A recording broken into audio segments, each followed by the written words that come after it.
मालिक good evening. Connect हो गए सब लोग? आ जाओ आ जाओ, जल्दी आ जाओ, सारे दोस्तों को बुला लो। मैं बहुत अच्छा हूँ Ayush. Good afternoon to all of you. क्या बात है, क्या बात है सर, लाइव देख करके ज्वाइन करने का मन हो जाता है। बहुत बढ़िया मेरे भाई।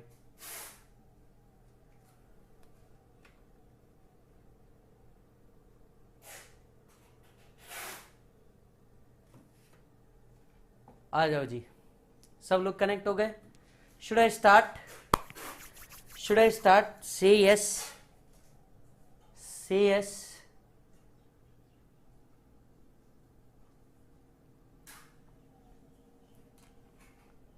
डन। आ जाओ मेरे बच्चे। सो आज क्या पढ़ने की इच्छा हो रही है सर? क्या आज हमारे को पढ़ने की इच्छा हो रही है? यहाँ सर पढ़ाने की इच्छा हो रही है, तो चलो इसी जल्दी से स्टार्ट करते हैं। राइट, आ जाओ जल्दी जल्दी।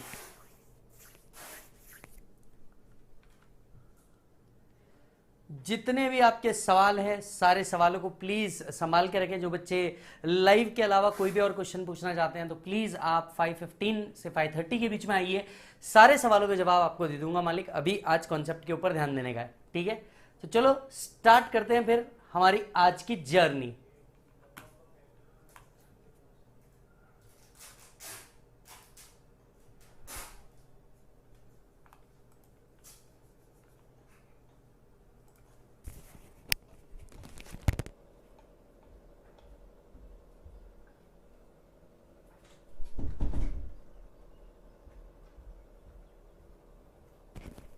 आगे अच्छो अच्छो, very welcome to all of you. Prabhu क्या कर रहे हैं हम लोग? बेसिक ही पढ़ा है अब तक के, और बेसिक को ही कर रहे थे। कल क्या पढ़ा था हम लोगों ने? कल हम लोगों ने सबसे पहले पढ़ा था कि हिस्ट्री ऑफ इनकम टैक्स क्या होती है। सर जेम्स विल्सन ने लाया था, पहली बार एक्ट 1922 में बना था, और उसके बाद इंडिपेंडेंट इंडिया के बाद अपना एक्ट बनाया गया 1961 के अंदर में। से यस यस। फिर हम लोगों ने देखा एक्ट और सेक्शन क्या होता है। So act contain provision of law whereas rules contain implementation of law. ये बातें पढ़ी थी बेटा हम लोगों ने। इसके बाद हम लोगों ने कुछ और बातें भी पढ़ी थी। क्या बातें करी थी हम लोगों ने? हम लोगों ने देखा था सेक्शन कैसे रीड करते, पहले सेक्शन, फिर सब सेक्शन, फिर क्लॉज, फिर सब क्लॉज। फिर हमने नोटिफिकेशन और सर्कुलर देखा था। नोटिफिकेशन और सर्कुलर क्या होता है? Notification is communication of any change. अगर सरकार को किसी भी तरीके का चेंज आपको कम्युनिकेट करना है तो इसके लिए वो क्या लेकर के आते हैं? नोटिफिकेशन लेकर के आते हैं। हर notification 6 month before exam applicable आपको होता है। नोटिफिकेशन e-gadget.nic.in या incometaxindia.gov.in के ऊपर आपको अवेलेबल हो सकता है। क्लियर है प्रभु?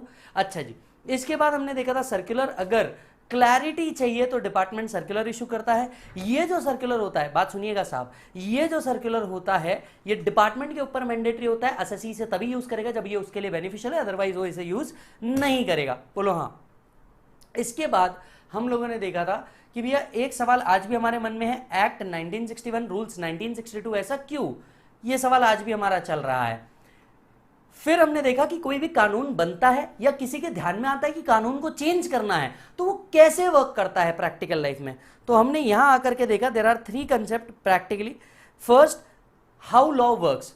First there are law maker. Law maker में कौन होता है? लॉ कौन बनाता है? Ministry of law and justice law बनाता है in consultation with any other ministry जिसके लिए लॉ बनता है। तो सबसे पहले ड्राफ्ट बनता है, ये बोथ हाउसेज ऑफ पार्लियामेंट में जाता है बिकॉज ऑफ आर्टिकल। कोई आर्टिकल बताओ लॉ बनाने के लिए, कौन सा आर्टिकल? जल्दी से बताओ कौन से आर्टिकल की बात चल रही है? हाँ, article 245, parliament shall make law for whole or any part of the country. और अगर पार्लियामेंट सेशंस के अंदर में नहीं है तो भी कानून बन सकता है बाय यूजिंग आर्टिकल 123। याद आ रहा है तुमको? Using article 123। तो ये दोनों भी चीज हो सकती है। डन। सो लॉ मेकर ने लॉ बना दिया, प्रेसिडेंट अप्रूवल हो गया, वो एक्ट बन गया। इसके बाद इसे इंप्लीमेंट किया जाता है। इंप्लीमेंटेशन के लिए किसी दूसरी बॉडी को दिया जाता है। सो डायरेक्ट एक्सेस के लिए बॉडी है सीबीडीटी, इनडायरेक्ट एक्सेस के लिए बॉडी है सीबीआईसी। बराबर है मालिक? अच्छा जी सर, यहां पे जो डिफिकल्टी अराइज होती है वो उनको बताते हैं। कुछ पावर्स उनके पास ही है कि वो रूल्स चेंज कर सकते हैं, और कुछ पावर ऐसे हैं कि उनको लॉ में ही चेंज लाने पड़ते हैं through by way of an amendment. तीसरी चीज होती है लॉ इंटरप्रेटर। जो लॉ बना है, हो सकता है आप कुछ और इंटरप्रीट कर रहे हो, मैं कुछ और इंटरप्रीट कर रहा हूं, और इसी के लिए बीच में थर्ड पर्सन को लाया जाता है, that is court of law. यहां पे तीन चीजें हैं, एक आईटैट, दूसरा है हाई कोर्ट, तीसरा है सुप्रीम कोर्ट। क्लियर है प्रभु? चलो जी, इसके बाद हमने देखा कि कल हमारा एक भाई शशांक के घर में क्या पड़ गई थी, रेड पड़ गई थी। कल हमारे भाई शशांक के घर में क्या पड़ गई थी, एक रेड पड़ गई थी। और रेड पड़ने के चक्कर में हमने ये समझा कि क्या इनकम टैक्स के पास ये पावर है कि वो टैक्स कलेक्ट कर सकते हैं। तो ये पावर कहां से आया टैक्स कलेक्शन का? तो सबसे पहले हमने जाकर के देखा कि कोई भी कानून अगर लगाना है तो उसके पीछे की वैलिडिटी क्या होती है। सो हमें यहां पे आर्टिकल 265 मिला, जिसने कहा no taxes can be levied or collected except by authority of law. तो कोई भी टैक्स अगर लगाना है या कलेक्ट करना है तो आपको एक अथॉरिटी चाहिए प्लस एक लॉ चाहिए। तो लॉ का तो क्लियर है, लॉ कैसे बनता है। अथॉरिटी में पार्लियामेंट आ गया एज वेल एज प्रेसिडेंट आ गया, जो प्रमोलगेट कर सकते हैं ऑर्डिनेंस को। कलेक्ट करना मतलब प्यार से कलेक्ट करना, एज वेल एज रिकवरी करने का भी पावर है। लेवी करना मतलब इंपोज करना। फिर हम यहां से एक और वर्ड को ढूंढने गए कि क्या हम सिर्फ टैक्स लगाते हैं। हमने कहा ना मुन्ना ना, टैक्स जब कलेक्ट होता है तो टेक्निकली तीन चीजें कलेक्ट होती है। एक होता है टैक्स जो आप कलेक्ट करते हो। जो टैक्स आप कलेक्ट करते हो ये कंसोलिडेटेड फंड ऑफ इंडिया के अंदर में जाता है। कहां जाता है बोलो जल्दी से? कंसोलिडेटेड फंड ऑफ इंडिया के अंदर में जाता है, और ये पैसा किसी भी चीज के लिए यूज किया जा सकता है। ये पैसा किसी भी चीज के लिए यूज किया जा सकता है। क्लियर है? दूसरा आता है सरचार्ज। सरचार्ज लगाने का पावर कहां से आया? Article number 271 of the Indian constitution से सरचार्ज लगाने का पावर आया। सरचार्ज सेंटर और स्टेट में डिवाइड नहीं होता। टैक्स सेंटर स्टेट में डिवाइड होता है, पर सरचार्ज सेंटर और स्टेट में डिवाइड नहीं होता, वो सिर्फ उसके पास रहता है। ये उस मतलब कौन, किसके पास रहता है सरचार्ज? जल्दी से बताइए, सरचार्ज किसके पास रहता है? उस मतलब कौन? बिल्कुल सही जवाब, ओनली सेंटर। ये सिर्फ सेंटर के पास रहता है, सेंटर के अलावा किसी के पास ये रहता नहीं। क्लियर है? सरचार्ज एक एडिशनल लेवी है, टैक्स का एक परसेंटेज बोल करके कलेक्ट किया जाता है। ये भी सीएफआई का पार्ट बनता है। इसके अलावा हम बात कर रहे थे सेस की, जिसका आज नाम बदल करके इनकम टैक्स में कर दिया गया है हेल्थ एंड एजुकेशन सेस। बोलो क्या? Health and education cess. ये जो हेल्थ एंड एजुकेशन है ये सिर्फ और सिर्फ दो ही पर्पस के लिए यूटिलाइज हो सकता है, दैट इज सेस। उसी पर्पस के लिए यूटिलाइज हो सकता है जिस पर्पस के लिए बुलाया गया है, जैसे कि हेल्थ एंड एजुकेशन सेस। तो इंडिया का जो हेल्थ सेक्टर है और एजुकेशन सेक्टर को प्रमोट करने के लिए ये कलेक्ट किया जाता है। Again it is collected as a percentage of income tax, yes, but इसे किसी भी पर्पस के लिए यूज नहीं किया जा सकता, ओनली फॉर दैट पर्पस ही यूटिलाइज किया जा सकता है। Obviously a part of CFI, consolidated fund of India. Clear है? अच्छा जी, फिर हमने देखे कि इनकम टैक्स कलेक्ट करने का पावर सेंटर के पास है कि स्टेट के पास है, क्योंकि ये समझना जरूरी था। तो आर्टिकल 246 रीड विद शेड्यूल 7 हमें समझा कि जनरली पूरे भारत में पावर तीन तरीके से डिवाइडेड है। कुछ पावर सिर्फ सेंटर के पास है, कुछ पावर सिर्फ स्टेट के पास है, और कुछ पावर दोनों मिलकर एक्सरसाइज करते हैं। तो डायरेक्ट टैक्सेस कलेक्ट होता है, डायरेक्ट टैक्सेस कवर होता है कॉन्करेंट लिस्ट में, से यस। डायरेक्ट टैक्सेस कवर होता है कॉन्करेंट लिस्ट में, से यस। बोलो हां।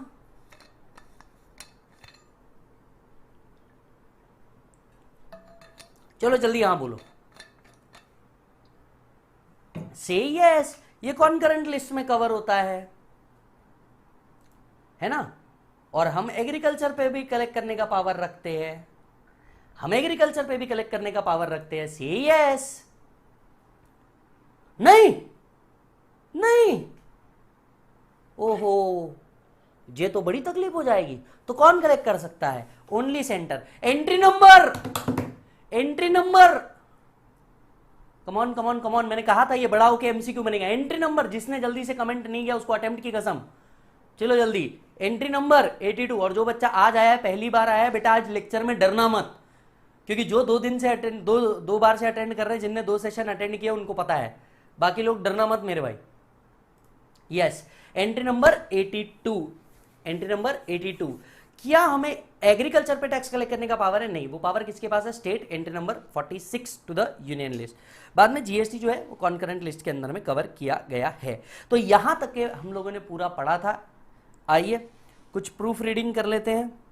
पेज नंबर 1 पे अगर आप देखोगे इस चीज के पीडीएफ नोट्स मैंने मेरे टेलीग्राम ग्रुप पे डाल दिए हैं, तो जो बच्चा आज पहली बार आया है प्लीज जल्दी से जाकर के मेरे टेलीग्राम ग्रुप के ऊपर चल जाओ, वहां जाकर के आपको ऑलरेडी ये नोट्स मिल जाएंगे, ठीक है। सो यहां देखिए, entry number 82 to the union list, income tax other than on agricultural income, entry number 46 state list agricultural income tax, yes, okay. So it has 23 chapters and 298 section in all। ये भी मैंने आपसे कहा था ये बड़ा होकर एमसीक्यू बन सकता है, और मैंने आपको पहले बता दिया 70-30 का रेशियो है, 70 डिस्क्रिप्टिव में आएगा, 30 एमसीक्यू के अंदर में आएगा, तो एमसीक्यू परसेंटेज का भी याद रखते हुए हमें सब चीजें देखनी पड़ेगी, ठीक है प्रभु।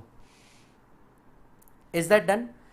अब सर ये कहां लिखा है कि जो टैक्स कलेक्ट होगा, जो टैक्स कलेक्ट होगा वो सेंटर और स्टेट के बीच में डिवाइड होगा? क्योंकि आपने कहा था सर कि जो टैक्स कलेक्ट होता है वो सेंटर और स्टेट में डिवाइड होता है, तो ये कौन डिसाइड करता है? ये कौन डिसाइड करता है? क्या उधर से दीदी डिसाइड करती है? सपोज 5,000 करोड़ रुपए आए, 5,000 करोड़ रुपए आए, और लेट से दीदी के पास गए, वो उधर दीदी है ना इंडिया के ईस्ट में, हमारी दीदी एकलो चौलोरे, हमारी दीदी, तो दीदी को हमने 3,000 करोड़ ही दिए, तो क्या ऐसा हो सकता है दीदी चिल्लाए एटो चल बे ना है ना चल बे, हमको 4,000 करोड़ चाहिए? ऐसा हो सकता है? क्योंकि अगर ऐसा हुआ तो सोच के देखिए अलग अलग स्टेट से अलग अलग लोग कैसे चिल्लाएंगे, राइट? सोच के देखिए, इधर बंगाल से हमारी दीदी चिल्लाएंगी एटो चल बे ना ए नो चल बे, 4,000 करोड़ चाहिए। उधर ऊपर से हमारे मफलर वाले बाबा चिल्लाएंगे, हम सबके फेवरेट, हमारे दिल के करीब। ये गलत है, इसकी सीबीआई जांच होनी चाहिए। यहां महाराष्ट्र से भी कुछ लोग चिल्लाएंगे जर आम्हाला 3,000 करोड़ दिले नाही, मारल्याशिवाय राहणार नाही सांगून ठेवतो। उधर नीचे से हैदराबाद से भी कई लोग चिल्लाएंगे साहब ये अनकॉन्स्टिट्यूशनल है, ये नहीं चल सकता, तौबा तौबा। और हमारे देश के national bachelor, the most seek person after Salman Khan, ऐसा प्रधानमंत्री बनता, यहां से टैक्स डालो, वहां से 2-3 हजार करोड़ रुपए डायरेक्ट निकलते। तो सबके अपने अपने रहेंगे। अगर हमने ये डिसीजन स्टेट के हाथ में छोड़ दिया होता तो सारे स्टेट वाले अपनी अपनी डिमांड करते। बात समझ लेना, सारे स्टेट वाले अपनी अपनी डिमांड कर लेते, अपनी अपनी डिमांड वो चालू करते कि भैया हमारे को तो कम मिला, हमको तो ज्यादा मिला, हमको अगर पैसा देते तो हम इसको राज्य को ऐसा बना लेते वैसा बना लेते। तो इस बात का डिसीजन किसी के हाथ में तो छोड़ा गया होगा कि आप डिसाइड करो कि स्टेट को कितना देना है। क्या छोड़ा गया है? मैंने आपसे कहा हमारे जीनियस बाबा साहेब आंबेडकर ने ऑलरेडी ये चीज को रखा। Article number 270 to the Indian constitution, आइए मेरे साथ पढ़िए, पेज नंबर 2 पे दिखेगा article 270, all taxes and duties, आए हाय, all taxes and duties except specified shall be levied by central government. जितनी भी टैक्सेस और ड्यूटीज होंगी इसको लेवी सेंट्रल गवर्नमेंट करेगा, and it will be distributed between union and state, union और state इसे डिवाइड करेंगे in the manner specified by president. कौन? प्रेसिडेंट। तो प्रेसिडेंट साहब डिसाइड करेंगे, कोई किसी के बीच में झगड़ा नहीं आएगा, सब लाइन से आएंगे, सबको मिलेगा, ठीक है? कोई झगड़ा नहीं करेगा, मैं पहले मैं बाद में, नहीं, सब लाइन से आएंगे, सबको मिलेगा। और through recommendations of finance commission, finance commission president को रिकमेंड करते हैं और इसका टैक्स का एलोकेशन होता है। कहां से एलोकेशन होता है? जितना पैसा सीएफआई में कलेक्ट हुआ वहां से एलोकेट करते हैं, प्रेसिडेंट एलोकेट करते हैं, और इसका रेशो प्रेसिडेंट साहब ही डिसाइड करते हैं। तो इससे ज्यादा हमें जानने की जरूरत नहीं है। दैट आर्टिकल 270 हमें बताता है कि ये जो टैक्स है ये क्या होता है बेटा, डिवाइड होता है। सो इसी के साथ देखिए हमने कॉन्स्टिट्यूशन के कितने बात पढ़े, आर्टिकल 123, 265, 245, 270, 271। गेटिंग इट और नॉट?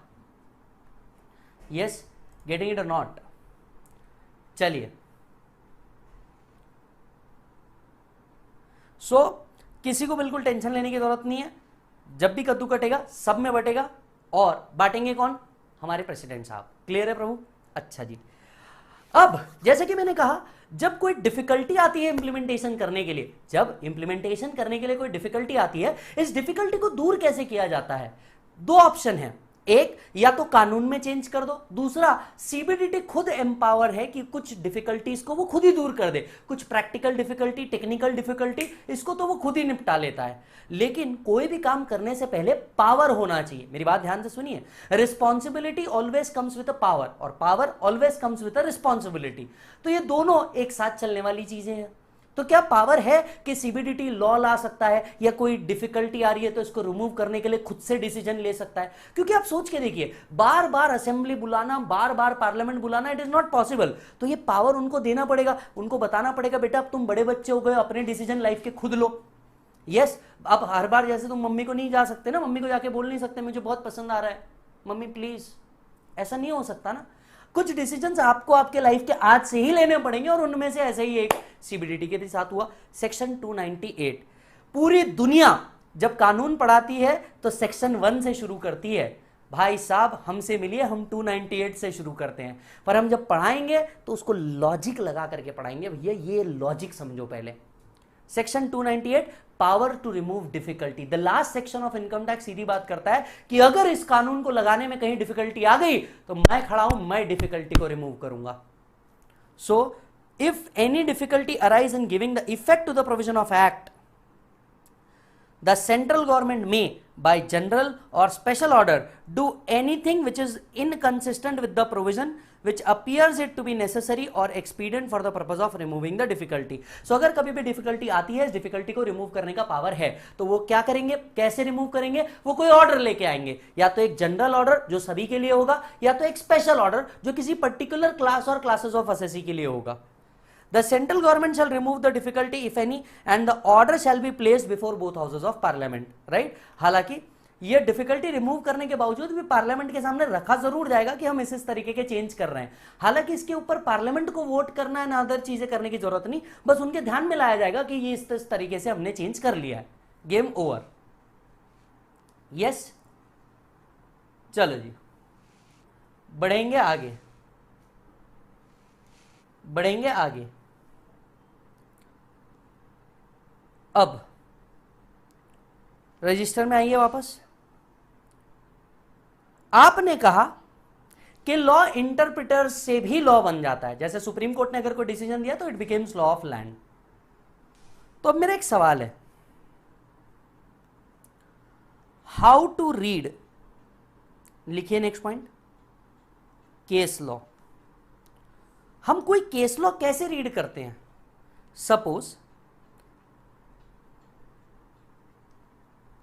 चिन्नैया वर्सेस रमैया,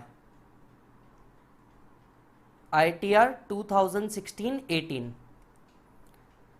मेरे को पहले तो यह समझाइए यहां पे किसने किस पे केस किया है और ये क्या रीड करने बोल रहे हैं, और मैं आपको ये आज क्यों सिखा रहा हूं, तीनों में रीजन बताऊंगा। पहले मुझे बस इतना बताइए कि कानून आपने पढ़ा है, लॉ आपने पढ़ा है फाउंडेशन के अंदर में भी, तो मुझे सिर्फ इतना बताइए कि किसने किस पे केस किया है। चिन्नैया ने रमैया पे किया है कि रमैया ने चिन्नैया पे किया है? केस किसने किस पे किया है? क्या है, देखिए मैं तो एवरेज बच्चा हूं, और एवरेज बच्चा हूं तो मैं जीरो से चाहता हूं, मेरे को तो पता ही नहीं है।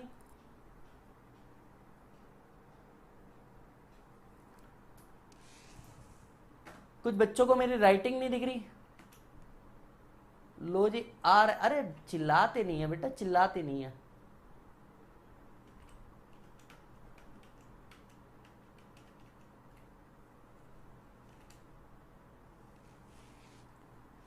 एक किच मिनट,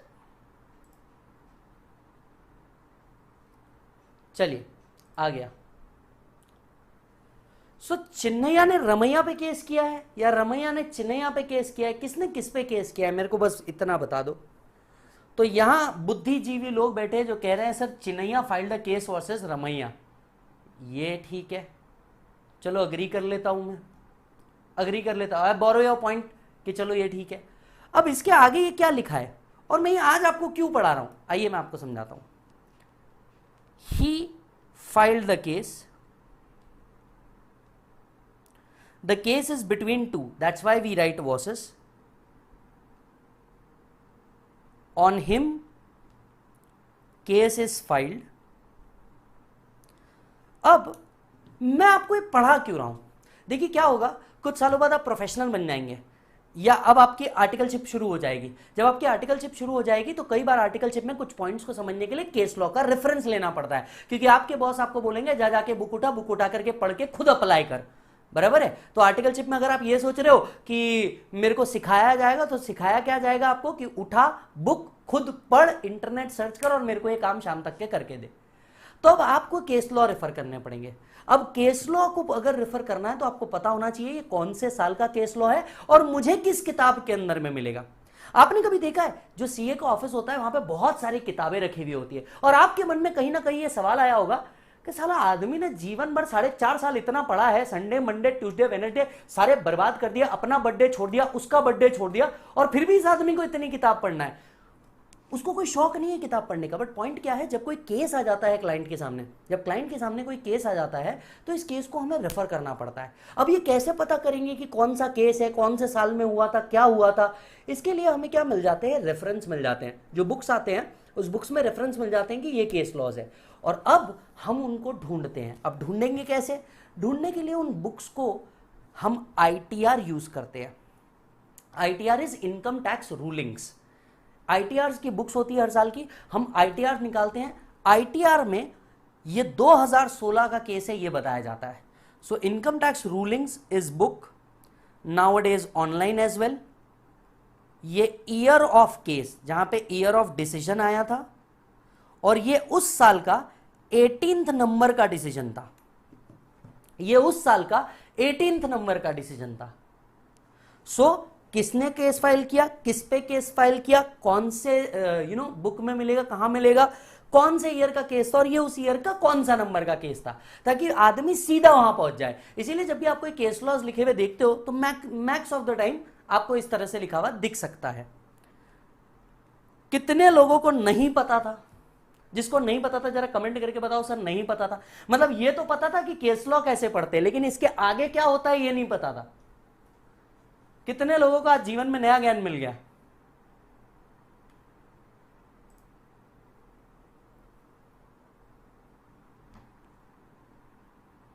क्लियर है?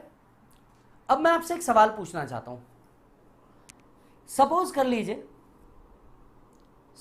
लीजिए कि मुझे कोई लॉ भी पता है और मुझे केस लॉ भी पता है।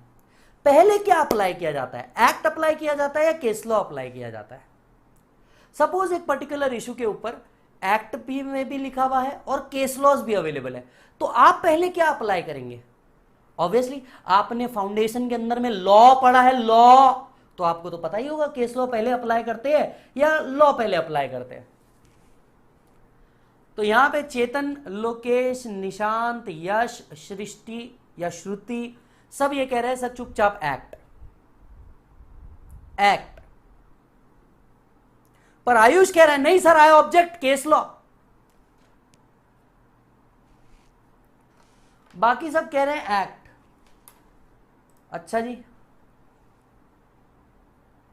पर दीक्षा कह रही है नहीं sir case law, she object, she totally object. नहीं सर केस लॉ सर। अच्छा जी,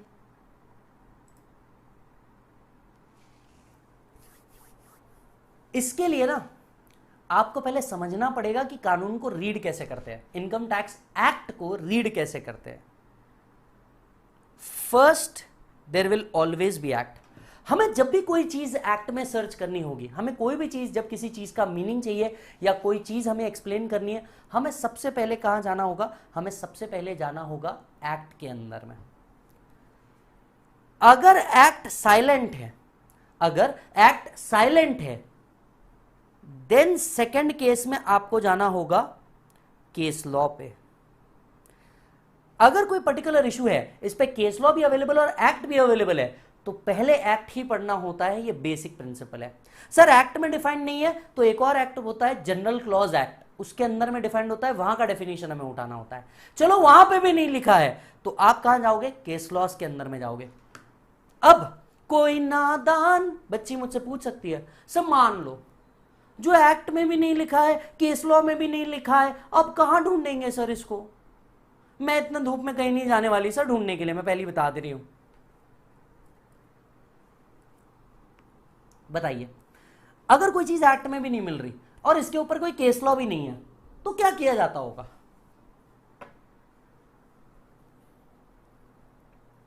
ना एक्ट में लिखा है ना केस लॉ में लिखा है, सर क्या किया जाता होगा इसमें?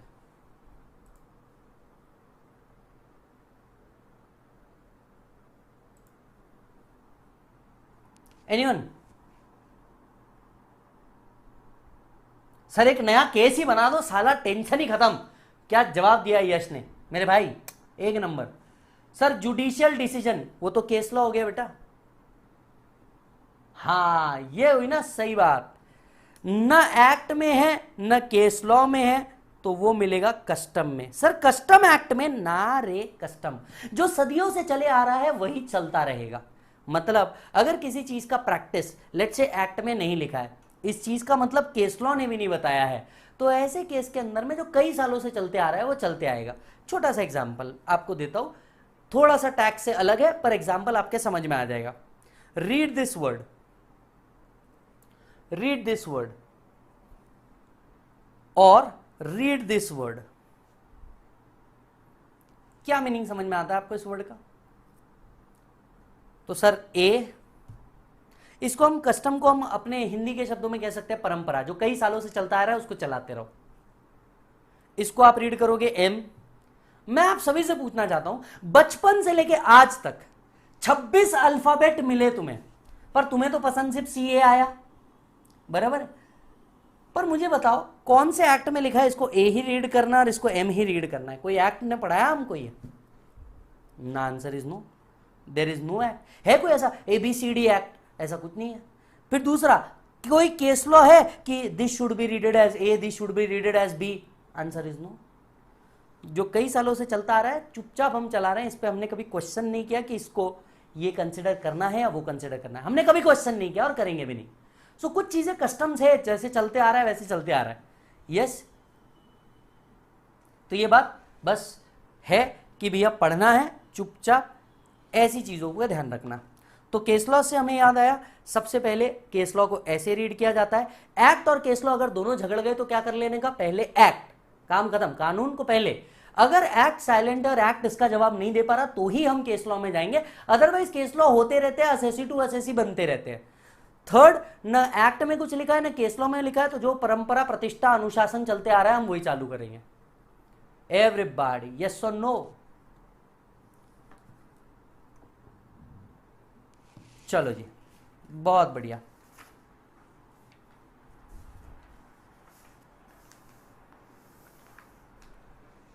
डन है?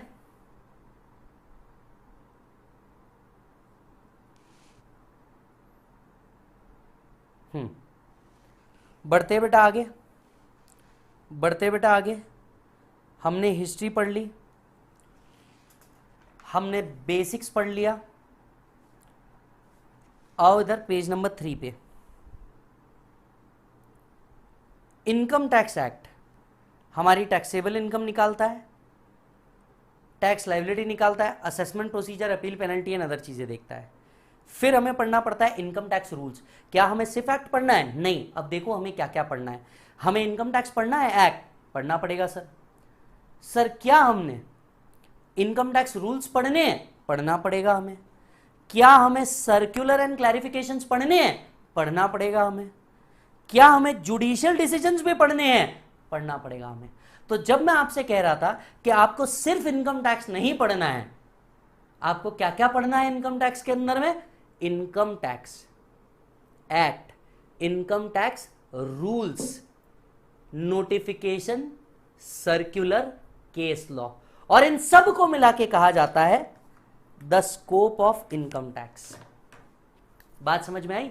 मतलब आपको जब इनकम टैक्स पढ़ना है तो सिर्फ एक्ट पढ़ना है? ना ना ना, नो। सिर्फ रूल्स पढ़ने हैं? नहीं, ये दोनों साथ में पढ़ने हैं। फिर केस लॉ भी पढ़ना है, नोटिफिकेशन भी पढ़ना है, सर्कुलर भी पढ़ना है, तब जाके actual meaning of the act आपके सामने आएगा। तब जाके actual meaning of the act आपके सामने आएगा। सर क्या आप हमें डरा रहे हो? मैं? यस, आ जाइए, आगे बढ़ते हैं, आगे बढ़ते हैं। सर हमने अभी एक और वर्ड पढ़ा, और तोड़ते हैं। जब हम यहां थे तो हमने एक और वर्ड पढ़ा, taxes and duties. Taxes and duties, तो ठीक है sir. Sir what is a difference between a tax and a duty, लिखते जाना।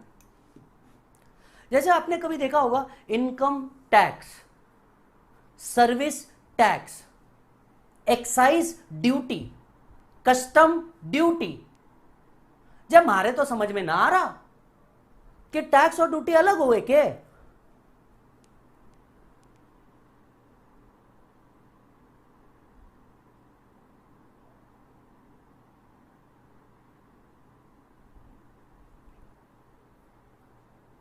मैं तो कहता हूं दोनों एक ही हुआ है, टैक्स और ड्यूटी एक ही चीज है।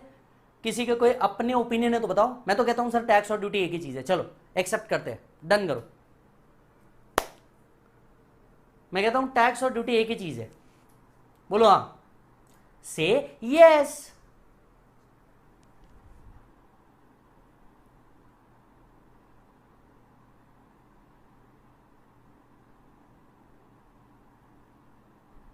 एनीवन? बिल्कुल सही जवाब, कई बच्चों ने बिल्कुल सही जवाब दिया। The duty is on goods.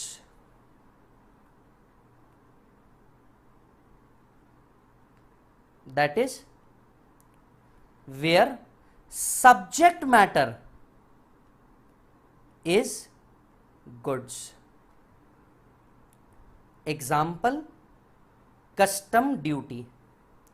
Excise duty बची नहीं, सिर्फ कस्टम ड्यूटी बची।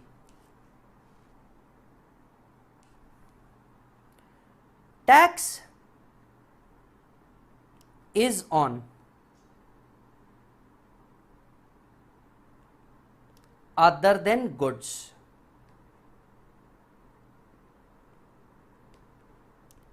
It's a broader term.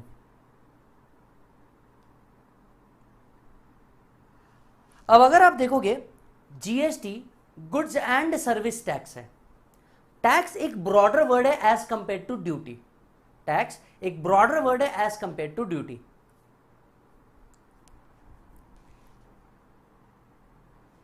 Done है जी, ओके। अब मैं आता हूं नेक्स्ट पार्ट पे। हमें 4 शब्द पढ़ने थे सर, इधर देखो। हमें 4 शब्द पढ़ने थे, इनकम टैक्स एक्ट 1961। अब तक हमने सिर्फ एक वर्ड पढ़ा, दैट इज एक्ट। अब तक हमने सिर्फ एक वर्ड पढ़ा, दैट इज एक्ट। सर मतलब कल से लेके आज तक हमने सिर्फ एक वर्ड पढ़ा। हाँ, एक्ट। एक्ट क्या होता है, उसमें कितने सेक्शन होते हैं, कुछ उससे रिलेटेड और बातें पढ़ देते हैं। इधर आओ। What does act contains? क्या एक्ट में सिर्फ एक्ट होता है? मतलब सर देखिए, मैं तो नया बच्चा हूं सर, मेरे को ये बताइए कि जब इनकम टैक्स का बुक हम हाथ में पकड़ते हैं तो क्या इसमें एक्ट ही होता है या कुछ और भी होता है? तो बेटा इसमें होता है एक्ट, देन इसके अंदर में होता है शेड्यूल, देन इसके अंदर में होता है अनेक्स्चर। जब आप एक बेर एक्ट हाथ में पकड़ते हो, जब आप इनकम टैक्स एक्ट हाथ में पकड़ते हो, तो इसके अंदर में 3 चीजें होती है। पहला एक्ट मतलब पूरे प्रोविजंस ऑफ लॉ होते हैं, फिर इसके जैसे ही प्रोविजन खत्म होते हैं वहां से चालू होते हैं शेड्यूल, और उसके आगे चालू होता है अनेक्स्चर। अब आप ये पूछेंगे कि सर शेड्यूल मतलब क्या होता है? एक्ट तो हमने देख लिया, act is provision of law, act is provision of law. से yes. Can anyone please tell me schedule क्या होता है? सुना तो है पर पता नहीं है।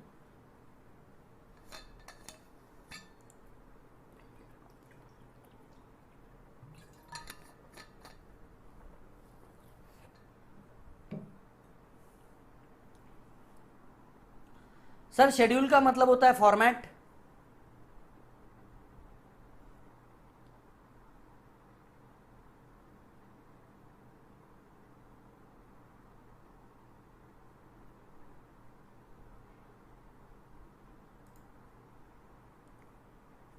Formats and particulars list.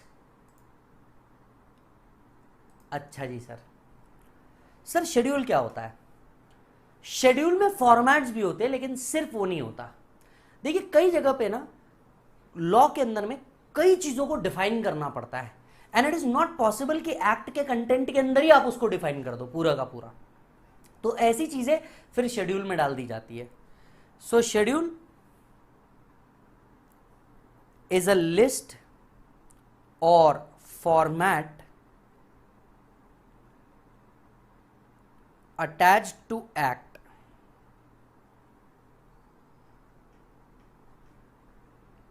annexure। Anyone what is annexure? annexure में क्या होता है? annexures में कई चीजों की लिस्ट होती है। जैसे मान लीजिए एक्ट में कहीं लिखा है कि भैया स्पेसिफाइड बैंक्स आर कवर्ड। अब ये स्पेसिफाइड बैंक्स में कौन कौन सी बैंक अप्रूव्ड है इसकी एक पूरी लिस्ट बना के annexure में डाल दी जाती है। annexure सबसे पीछे। अब किसी भी व्यक्ति को स्पेसिफाइड बैंक रीड किया तो स्पेसिफाइड बैंक का मतलब क्या होगा जाकर के annexure में देख लेना। बात समझ में आ रही है? दूसरा इसके अंदर में होता है table of fees. Table of fees देख मेरे भाई, अब जरा सोच के देख, कभी तूने दिमाग लगाया कि बाकी किराना दुकान बोलो या अदर एफएमसीजी गुड्स बोलो, हर एक के ऊपर एमआरपी होता है, लेकिन हमारे किसी प्रोडक्ट के ऊपर कभी तुमने एमआरपी देखा? क्या तुमने कभी ऐसा बोर्ड देखे आपल्याकडे ऑडिट 500 रुपया फक्त? कभी ऐसे ऐसे तुमने होर्डिंग देखे भाऊच्या वतीने, भाऊ ने, भाई की वजह से ये फीस इतने में मिल रही है? कभी देखा इस तरीके का? हमारे पास का कोई एमआरपी लिस्ट नहीं है। तो जरा सोच के देखिए, जरा सोच के देखिए कि हम कैसे क्लाइंट को बोलते होंगे कि मैं इतनी फीस लूंगा। हम कैसे बोलते होंगे क्लाइंट को कि मैं इस पर्टिकुलर काम के लिए इतनी फीस लूंगा? मतलब एज अ प्रोफेशनल हम भी कैसे डिसाइड करते होंगे? मैं आपको बताता हूं कैसे डिसाइड करते हैं। हम सबसे पहले जाते हैं टेबल ऑफ फीस देखने के लिए। टेबल ऑफ फीस क्या होती है? कोई भी सर्विसेज जो आप गवर्नमेंट से ले रहे हो, जैसे रजिस्ट्रेशन सर्टिफिकेट हो गया, कैंसिलेशन सर्टिफिकेट हो गया, मॉडिफिकेशन सर्टिफिकेट हो गया, इसके लिए गवर्नमेंट को आपको एक फीस देनी होती है। आपके उस एक्टिविटी के लिए गवर्नमेंट को आपको एक फीस देनी होती है। अब आप ये नहीं कर रहे, आपके बिहाफ पे मैं कर रहा हूं, तो मैं क्या करता हूं, सबसे पहले टेबल ऑफ फीस में जाता हूं। जैसे कोई क्लाइंट आता है, क्लाइंट आते ही हम सबसे पहले क्या करते हैं, ओपन करते हैं टेबल ऑफ फीस ऐसा। तो टेबल ऑफ फीस में हमको समझ में आता है कि इस पर्टिकुलर काम के लिए, लेट्स से रजिस्ट्रेशन है, तो रजिस्ट्रेशन के लिए हमको 500 रुपए लगने वाले हैं, मतलब हमें गवर्नमेंट को 500 देना है। अब हम कैसे फीस डिसाइड करते हैं क्लाइंट को बोलने के लिए? 500 रुपए जो गवर्नमेंट को देना है प्लस मेरे सर्विस चार्जेस, और अपने जो सर्विस चार्जेस रहते हैं वो अपने मन से रहते हैं। शक्ल देख के चंदन लगाने वाला हिसाब है साहब। हम एमआरपी पे वर्क नहीं करते, हम सर्विसेज पे वर्क करते हैं, और सर्विसेज की कोई एमआरपी नहीं होती। बात याद रखना, सर्विसेज की कभी कोई एमआरपी नहीं होती। सो टेबल ऑफ फीस से हमें यह पता चल जाता है कि गवर्नमेंट को कितना जाना है, इसके ऊपर हम हमारा सर्विस चार्ज ऐड कर देते हैं और क्लाइंट को बिल करते हैं। इसलिए आपको पता होना चाहिए कि टेबल ऑफ फीस मुझे कहां से मिलेगी। नहीं तो आपने अगर टेबल ऑफ फीस देखे बिना उसको बोल दिया सर मैं तो 300 में करूंगा, मान लीजिए कोई एक प्रोफेशनल है, वो बोलता है कि मैं ये काम 500 में करूंगा, और उसने नो प्रॉफिट नो लॉस की बेसिस पे किया। आपके पास वो क्लाइंट आया, आप बोले 500 मैं 300 में करूंगा। बेटा घर बेच के सत्यनारायण नहीं करना है, सत्यनारायण की कथा करनी है तो अच्छे से करनी है, घर बेच के नहीं करनी है। द पॉइंट इज उसने नो प्रॉफिट नो लॉस में किया, उसके कंपटीशन में तुम अपने घर से 200 रुपए नहीं दे दोगे। अरे मालिक, समझ में आएगा मालिक? सो टेबल ऑफ फीस इसलिए जरूरी है। अब मैंने आपको ये क्यों बताया, इसके पीछे एक बहुत जबरदस्त रीजन है। हुआ ये कि अपन भाई सीए बन गए 21 की एज में, फिर सीएस भी बन गए उसी एज के अंदर में, तो अपन 7वें आसमान पे, अपन पहुंच गए 7वें आसमान पे कि भाई अब तेरा भाई मचाएगा, ऐसा अब तेरा भाई मचाएगा, अब तो अपने को कोई भी जॉब देगा 50,000 रुपए पर मंथ तो बिल्कुल अपने को मिलना ही मिलना है, बिल्कुल अपन सेट, बिल्कुल रेडी। ठीक है, मैं जैसे कि हर प्रोफेशनल्स का एक सपना होता है कि मैं बिग 4 में जाऊंगा, तो अपन भी बिल्कुल चले गए वन ऑफ द बिग 4 में इंटरव्यू देने के लिए। अब मैं जैसे ही इंटरव्यू देने के लिए गया, दैट पर्सन जो एचआर वाला था उसने मुझे बुलाया, बिठाया, बात करी, और ऐसी बुक, छोटी सी बुक मेरे सामने रख दी। बोले कृपया सेक्शन 56 ढूंढ के निकालिए। काय का सेक्शन 56? कौन सा सेक्शन 56? आज तक के हमें कभी पता ही नहीं एक्ट कैसे पढ़ते हैं, कैसे खोलते हैं, क्या करते हैं। मैं ठहरा बेचारा आम नागरिक, अपन ने किताब खोली और किताब खोल करके अपन देखना चालू कर दिए। द देन टाइम वहां पे अपन इंडेक्स ढूंढ रहे। इंडेक्स के अंदर में चैप्टर का नंबर लिखा होता है, सेक्शन नंबर नहीं, पर आज तक के हमको किसी मास्टर ने बताया नहीं। तो मैंने अल्टीमेटली बोला सर सॉरी, नहीं मुझे नहीं पता है सर इसमें कैसे ढूंढते हैं। उन्होंने बोला चलो ठीक है, शेड्यूल बताइए। शेड्यूल 3 ढूंढ के निकालिए। अब अपने को पहले ये पता तो हो ना कि शेड्यूल मिलता कहाँ है। मैं इधर उधर देखने लग गया, बोला शेड्यूल कहाँ मिलता है। मुझे ये पता ही नहीं था कि एक्ट के पीछे ही शेड्यूल होता है। तीसरा सवाल वो मेरे से पूछता है, बताइए एक पैन के लिए गवर्नमेंट को कितनी फीस देनी होती है। और मैं ऑलरेडी 2 सवाल हार चुका था, तो मैं नेक्स्ट सिटी में बोल ही नहीं पाया। नहीं तो मैं शायद पलटा के टेबल ऑफ फीस से ये चीज देख लेता, पर हो ना पाया। और उस दिन मुझे एक बात समझ में आई कि सबसे ऊपर की चीज है नॉलेज। पहले अपनी गेम ऊंची करो, फिर अपनी आवाज ऊंची करना। पहले अपनी गेम ऊंची करो, फिर अपनी आवाज ऊंची करना। ऐसे से काम नहीं चलेगा, इतने से सिर्फ काम नहीं चलेगा, बहुत पढ़ना होगा। और तब सूझा कि पढ़ो तो हद कर दो वरना प्रोग्राम रद्द कर दो। देन आई डिसाइडेड कि यार मैं जब बच्चे को क्लास दूंगा भाई ये सब चीज बताऊंगा कि ऐसा होता है वैसा होता है। भले एक लेक्चर एक्स्ट्रा लग जाए, पर उसको जो मजा आना चाहिए ना, जो नॉलेज मिलना चाहिए, वो खुद जाकर के 4 दोस्त को बताए, तब जाके उसको मजा आए। एक्ट समझ में आया? चलिए जी, तो हमें 4 शब्द पढ़ने हैं। Income tax act 1961। अब तक हमने सिर्फ एक वर्ड पढ़ा, एक्ट। एक्ट के अंदर में क्या क्या पढ़ा? एक्ट क्या होता है, सेक्शन क्या होते हैं, रूल्स क्या होता है, फिर नोटिफिकेशन सर्कुलर, एक्ट को किस किस चीजों के साथ पढ़ना पड़ता है, एक्ट में क्या क्या होता है। अब तक हमने सिर्फ और सिर्फ एक वर्ड पढ़ा, एक्ट। अब तक हमने सिर्फ और सिर्फ एक वर्ड पढ़ा, एक्ट। सर एनेक्स्चर कहां मिलता है? ये तीनों एक साथ ही मिलता है। पहले एक्ट, एक्ट के पीछे शेड्यूल, शेड्यूल के पीछे एनेक्स्चर। यस, चलिए अब आते हैं नेक्स्ट पार्ट पे। एक वर्ड तो हमने पढ़ लिया एक्ट, अब मैं दूसरा वर्ड पढ़ाने जा रहा हूं, 1961। नहीं, मेरे को एक बात समझाओ, मेरे को एक बात समझाओ, 1961 का लॉ मैं 2021-22 में पढ़ रहा हूं, क्यों? नहीं मतलब 2 साल पुरानी में शर्ट नहीं पहनता, 2 साल पुराने में गाड़ी नहीं चलाता, 2 साल पुरानी में, तो 1961 का लॉ 2021-22 में मैं पढ़ रहा हूं, क्या लॉजिक है? मैं क्यों इतना पुराना लॉ पढ़ रहा हूं? यह सवाल तुमने तुम्हारे फाउंडेशन में लॉ टीचर से पूछना चाहिए था कि 1872 का लॉ तुम मुझे पढ़ा रहे हो, 1932 का लॉ आज पढ़ा रहे हो, क्या आज यह लॉ वैलिड है? क्या आज यह लॉ वैलिड है? मैं क्यों पढ़ रहा हूं भाई इतना पुराना एक्ट? मतलब 2 साल पुरानी में 1961 का लॉ तुम मेरे को पढ़ाए जा रहे हो, कितना बुरा लगता है, कितनी ओल्ड एज है। बताइए। हां, अमित ने कही सही बात, अमित ने कही सही बात। अमित ने कहा कि सर देखो एक्ट तो वही है, इसमें आते हैं अमेंडमेंट। एक्ट तो वही है, इसमें क्या आते हैं? अमेंडमेंट आते हैं। ये है सही बात। इनकम टैक्स एक्ट एक ऐसा एक्ट है जिसमें हर साल अमेंडमेंट आते हैं, हर साल, हर 6 महीने के अंदर में इसमें आपको कुछ ना कुछ चेंजेस देखने को मिल जाएंगे। इसीलिए डीटी, जीएसटी, लॉ, ये ऐसे सब्जेक्ट है जो आपको हमेशा लेटेस्ट पढ़ने चाहिए, जो आपको हमेशा लेटेस्ट पढ़ने चाहिए। अब कई बच्चे हैं जो इस जल्दी में है कि सर मैं पेन ड्राइव ले लेता हूं, जो आपके एग्जिस्टिंग रिकॉर्डिंग है मैं वही ले लेता हूं। मैं बच्चों को कहा देख बेटा, अगर तू मई 22 नवंबर 22 ले रहा है ना, तो पुरानी रिकॉर्डिंग मत ले, तेरे को तकलीफ होगी।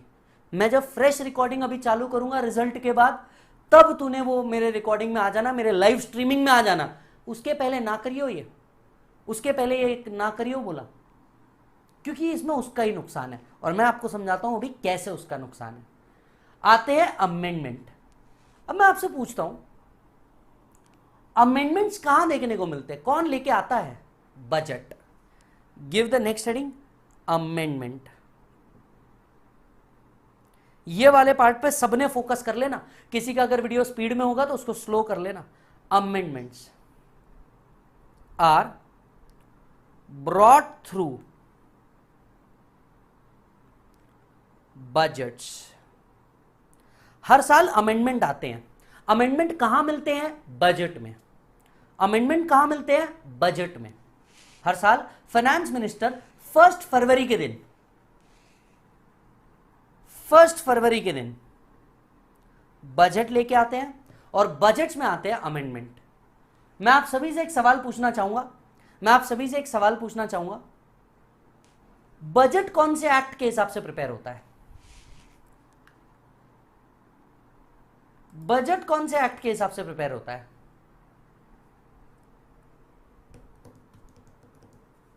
एनीवन, रफ आंसर जो भी तुम्हारे दिल में आए, बजट कौन से एक्ट के हिसाब से प्रिपेयर होता है?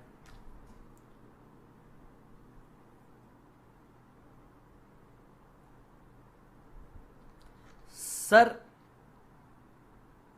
बहुत बढ़िया, कुछ बच्चों ने एकदम सही जवाब दिया। Finance act is the wrong answer Vidhi, Satyam income tax act भी रॉन्ग आंसर है, and the right answer is FRBM act. कई बच्चे इसका जवाब देते हैं फाइनेंस एक्ट, गलत। बजट फाइनेंस एक्ट से नहीं आता। Budget is prepared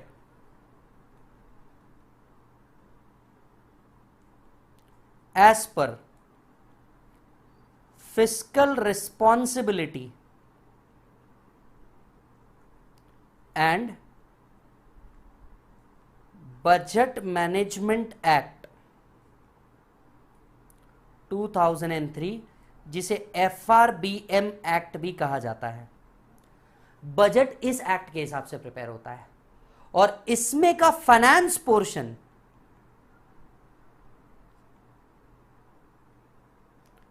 is added in finance act. और इसमें का जो फाइनेंस पोर्शन होता है वो फाइनेंस पोर्शन फाइनेंस एक्ट के अंदर में ऐड किया जाता है। क्योंकि जब आप बजट पढ़ते हैं या आपने कभी भी एक बार बजट देखा होगा तो उसमें बहुत सारी बातें होती है। एग्रीकल्चर सेक्टर की बात होती है, एनर्जी सेक्टर की बात होती है, गरीब कल्याण होता है, वुमेन एम्पावरमेंट होता है, फाइनेंस भी उसका एक पार्ट है। तो इसका फाइनेंस पार्ट फाइनेंस एक्ट में ऐड किया जाता है once approval is received, once approval is received. अब आप ये पूछेंगे sir what do you mean by once approval is received? आप सबसे पहले बिल लेके आते हो कि भैया हम फाइनेंस एक्ट के अंदर में ये चेंजेस करने वाले हैं। तो Nirmala Sitharaman ji, that is the current finance minister हमारी, राइट, ये क्या करेंगी, ये सबसे पहले बजट के चेंजेस प्रपोज करेंगी सदन के सामने। इनकी एक कॉपी सभी मेंबर्स को दिया जाएगा और वो चेंजेस प्रपोज करेंगे। चेंजेस प्रपोज करने के बाद इसके ऊपर डिस्कशंस होते हैं, एक्सप्लेनेशन मांगा जाता है। अपोजिट रूलिंग पार्टी जो होती है, अपोजिट पार्टी जो होती है, ये इसके ऊपर क्वेश्चन रेज करते, क्लैरिटी मांगते, और जहां जहां क्लैरिटी बन गई वो अप्रूव हो जाता है, जहां क्लैरिटी नहीं बनी उसको चेंज करके ला करके क्लैरिटी ली जाती है और उसके अपडेट किया जाता है। Then it became the part of finance act. समझ में आई बात? अच्छा जी sir, there are 2 types of budget. हाँ सर मेरे को मालूम है sir, cash budget and revenue budget. गलत। There are 2 type of budget. पहला फाइनल बजट, दूसरा इंटरिम बजट। पहला फाइनल बजट, दूसरा इंटरिम बजट। हर साल जो 1 फरवरी को आता है इसे हम कहते हैं final budget. Every year on the 1 फरवरी हर साल फाइनल बजट आता है, लेकिन इंटरिम बजट भी आता है in the year of elections. आपको पता है हर 5 साल के अंदर में इलेक्शन होता है, तो जो 5th ईयर होता है जहां पे सरकार चेंज होने के चांसेस हो सकते हैं। तो ऐसे केसेस के अंदर में क्या किया जाता है, 1 फरवरी को एक इंटरिम बजट आएगा। 1 फरवरी को क्या आएगा, इंटरिम बजट आएगा।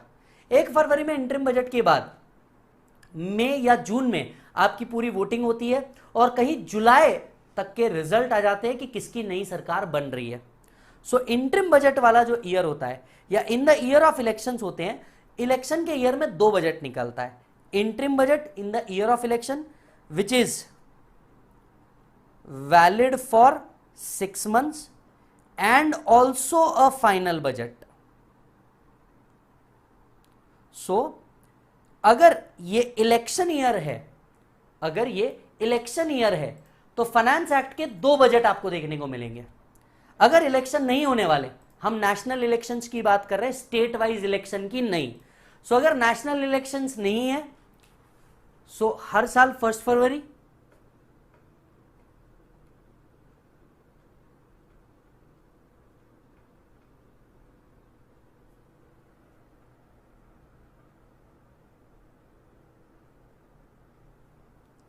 डन।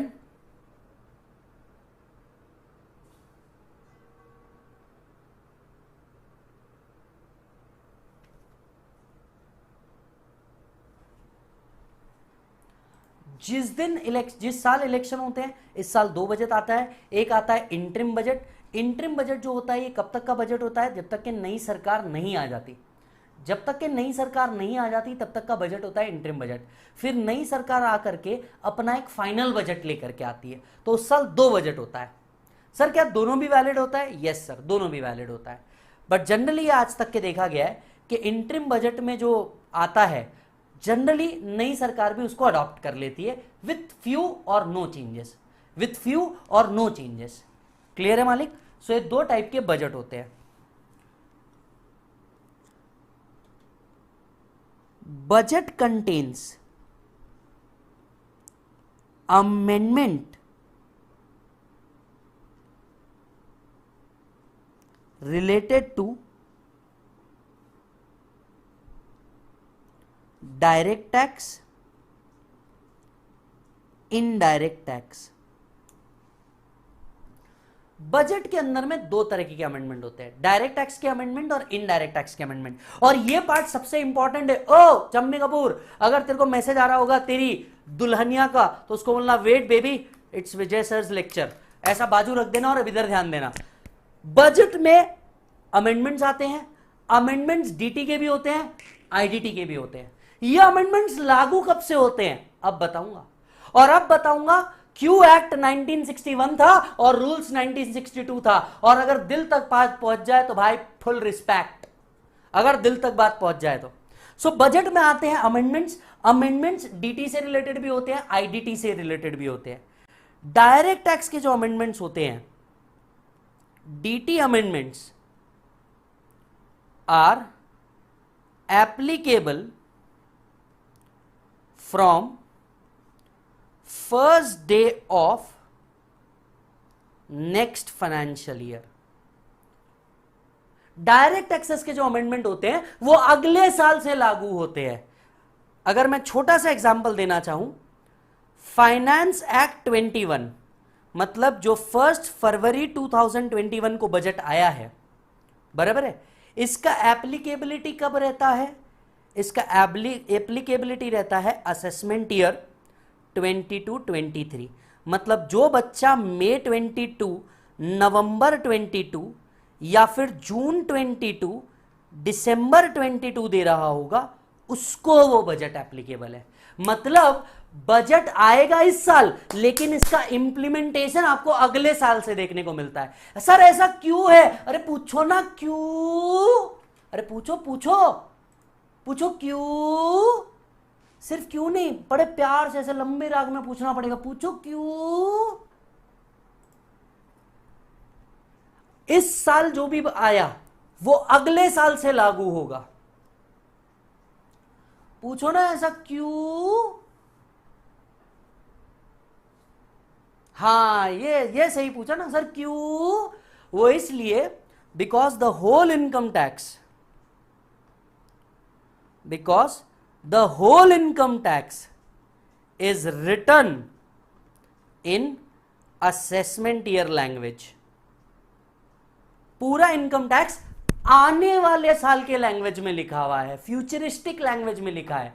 असेसमेंट ईयर आने वाले साल के लैंग्वेज में लिखा है, क्योंकि करंट ईयर में तो आप अपनी इनकम कमाएंगे ना, और पूरा साल खत्म होने के बाद उस पर टैक्स देंगे। तो करंट ईयर में आप अपनी इनकम कमाएंगे, मतलब 21-22 में आप अपनी इनकम कमाएंगे, जिस पे टैक्स असेसमेंट ईयर 22-23 में पे करेंगे। इस साल तो आप इनकम कमाएंगे, अगले साल टैक्स देंगे। तो अगले साल का लॉ आज से ही बनाया जाता है। एंड हेंस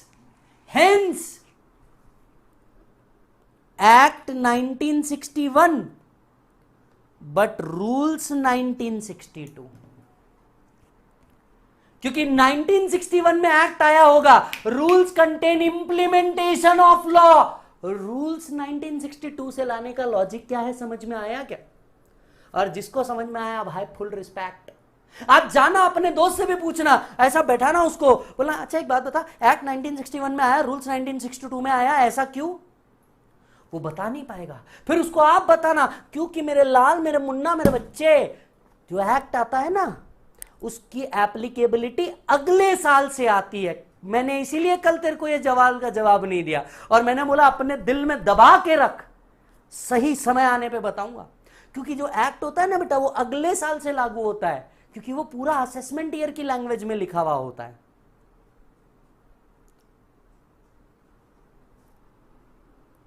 आया ध्यान में कि दुकान में? पूरा इनकम टैक्स असेसमेंट ईयर की लैंग्वेज में लिखा हुआ है। तो इस साल जो बजट आया है वो आपको अगले साल मई 22 नवंबर 22 में जितने बच्चे दे रहे हैं उनको। अब मैं उन बच्चों से कुछ कहना चाहूंगा। ये पार्ट अगर आपको समझ में आ गया, यश कह रहा है बाप रे बाप इतना डीप टीचिंग। अरे भाई अपना रूल है भाई, पढ़ो तो हद कर दो, वरना प्रोग्राम ही रद्द कर दो। और यही एक फायदा है फाइनल वाले टीचर से भी इंटर में पढ़ने का, यही एक फायदा है, क्योंकि हमें फाइनल में इतना डीप जाना पड़ता है। तो इंटर में तो बाय डिफॉल्ट में फिर ये कंटेंट आएगा ही। यस, चलो वापस से एवरीबॉडी, बजट में आता है, बजट्स में आते हैं अमेंडमेंट डीटी से रिलेटेड, आईडीटी से रिलेटेड। डीटी के रिलेटेड अमेंडमेंट जो होंगे वो अगले साल लागू किया जाएगा, बिकॉज पूरा इनकम टैक्स आने वाले साल की लैंग्वेज में लिखा है। सर उस लैंग्वेज में क्यों लिखा है? अबे करंट ईयर में तो मेरे भाई तू मेरी इनकम कमाएगा ना, करंट ईयर में तो असेसी पूरा इनकम कमाएगा, और साल भर की जितनी इनकम होगी साल खत्म होने के बाद ही उस पर टैक्स पे होगा। सो अगले साल, उसके लिए आज से बजट। अब मैं आप सभी से पूछना चाहता हूं एग्जाम्पल, ताकि मैं समझ जाऊं कि तुम्हें समझ गया है। बेटा अगर बजट फरवरी 2020 का है तो ये कौन से ईयर के लिए लागू होगा? कौन कौन से अटेम्प्ट को कवर करेगा? कौन कौन से अटेम्प्ट को कवर करेगा? कम ऑन एवरीबॉडी, ये कौन कौन से अटेम्प्ट को कवर करेगा? अगर 2020 है तो ये कब के लिए एप्लीकेबल है? ईयर लिख के बताओ। बिल्कुल सही, ये एप्लीकेबिलिटी आएगी 21-22 असेसमेंट ईयर में। तो जितने भी बच्चे मई 21 दे रहे हैं, नवंबर 21 दे रहे हैं, या जून 21 दिसंबर 21 दे रहे हैं, उन सभी पे फाइनेंस एक्ट 20 लागू है।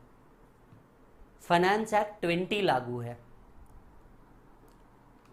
सो पॉइंट समझिए मेरे भाई, जो हमारे एग्जिस्टिंग रिकॉर्डिंग है डीटी की, जीएसटी की, जिनके pen drive Google drive available है वेबसाइट पे, वो फाइनेंस एक्ट 20 के है।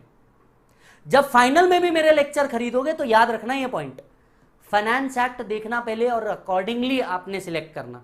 ये सही तरीका है कोई भी लेक्चर लेने का when it comes to amendment topic, specially DT GST.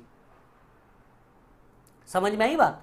इसीलिए हम सभी बच्चों से क्या कर रहे थे, रिक्वेस्ट कर रहे थे, चाहे मैं बोलो चाहे विशाल सर बोलो, इसीलिए हम लोग क्या कर रहे थे, रिक्वेस्ट कर रहे थे कि डीटी जीएसटी के लिए रुक जाओ।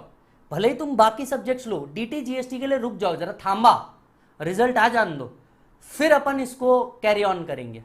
बात समझ में आ रही है आप सभी को? अब बताओ, फाइनेंस एक्ट 21 किसके लिए लागू होगा? जो मई 22 के बच्चे होंगे, या नवंबर 22 के बच्चे होंगे, जो जून 22 के बच्चे होंगे, या दिसंबर 22 वाले बच्चे होंगे, इन सबको फाइनेंस एक्ट 21 एप्लीकेबल होगा। लेकिन इसी बीच आप एक बात गौर कीजिएगा, हमें एप्लीकेबल फाइनेंस एक्ट 21 होगा, पर बजट तो 1 फरवरी 2022 को भी आएगा। क्या उस बजट का इससे कोई लेन देन है? Answer is no, answer is no.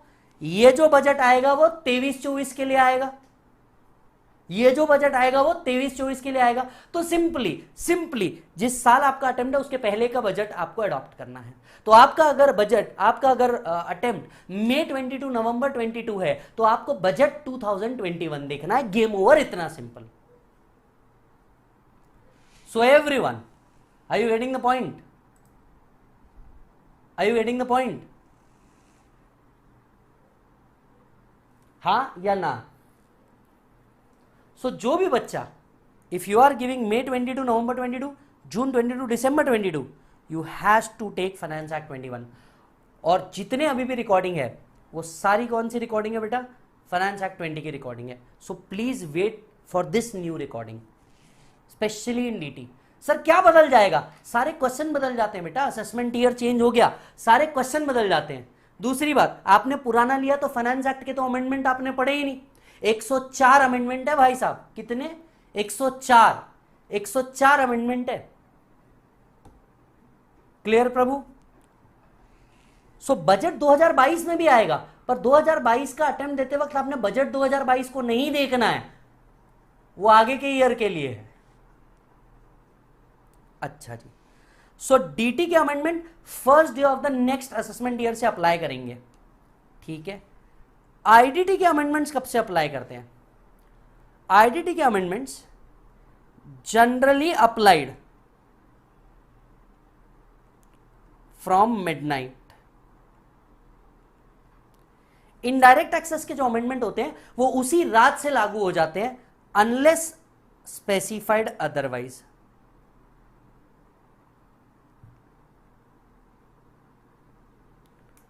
Unless specified otherwise.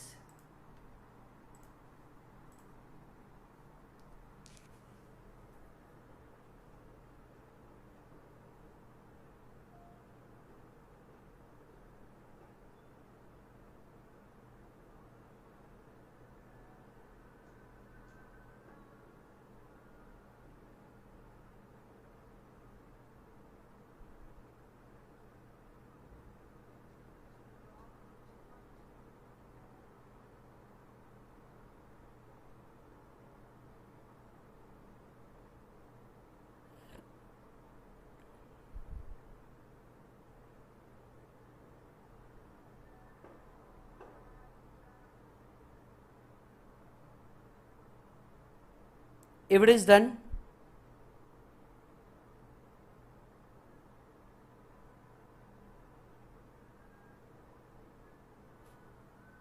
चलिए अब समझ में आया एक्ट 1961 और रूल्स 1962 क्या है। बेटा सोहन, मैं आपसे 2 बार रिक्वेस्ट कर चुका हूं, एक बार प्लीज वापस रिक्वेस्ट करता हूं। आपके जितने सवाल है मैं पर्सनली खड़ा रहूंगा, 5:15 के बाद पूछिए बेटा, मैं आपके सारे सवाल के जवाब दूंगा। आप बीच में पूरे गांव को डिस्टर्ब कर रहे हो, प्लीज ऐसा मत करना मेरे भाई। मैं जानता हूं तू इम्पेशेंट है, तुझे चाहिए आज के आज मैं डीटी स्टार्ट कर दूं, एक दिन में डीटी खत्म कर दूं, पर मेरे लाल ये एक दिन में खत्म होने वाली चीज नहीं है, तुझे जल्दी समझ जाएगा। Please have patience. यस प्रभु, चलो जी। अब क्लियर है बजट क्या होता है, अमेंडमेंट क्या होता है। तो 1961 का लॉ हम 2021-22 में भी पढ़े जा रहे हैं। क्यों? क्योंकि लॉ तो वही है, इसमें हर साल अमेंडमेंट आ जाता है, तो हमें नए लॉ की जरूरत ही नहीं पड़ती, क्योंकि ओल्ड लॉ को नए कपड़े पहना के हमारे सामने रख दिया जाता है। ओल्ड लॉ को हमारे सामने रख दिया जाता है। बिल्कुल क्लियर है प्रभु? चलो जी, डीटी से रिलेटेड अमेंडमेंट, आईडीटी से रिलेटेड अमेंडमेंट। सो यहां देखिए, अगर कोई बच्चा ये लेक्चर्स को बाय कर रहा है, suppose for the purpose of May 22, मैं आपसे एक सवाल पूछना चाहता हूं। सपोज कोई बच्चे ने मेरे से मई 22 के लिए ये लेक्चर को बाय किया, बट फॉर सम रीजन ना वो एग्जाम दे पाया या एग्जाम दिया फेल हो गया, तो क्या उसे नए लेक्चर परचेज करने पड़ेंगे नवंबर 22 के लिए या सेम लेक्चर चल जाएंगे? तो क्या उसे नए लेक्चर परचेज करने पड़ेंगे या सेम लेक्चर चल जाएंगे? आपसे सवाल है मेरा, क्या उसे सेम लेक्चर चल जाएंगे?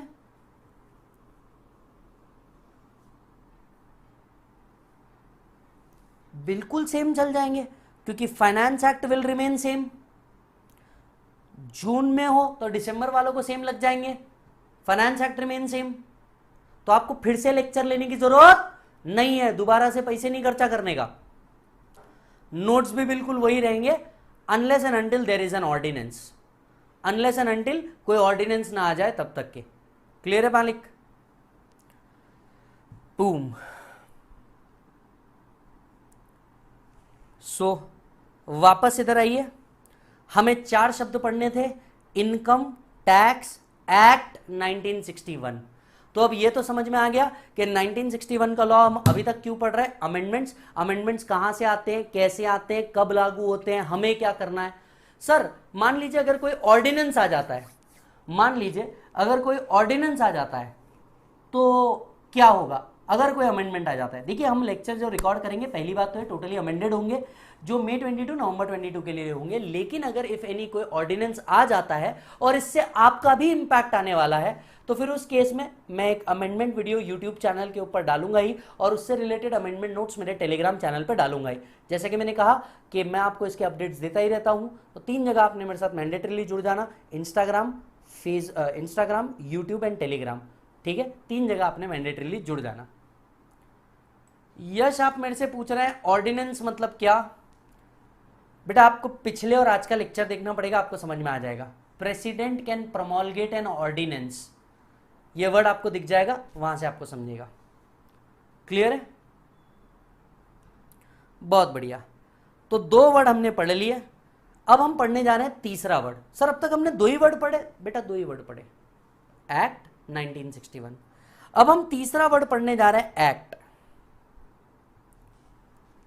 भाई साहब, इनकम टैक्स एक्ट 1961। टैक्स कितने प्रकार के होते हैं? 2।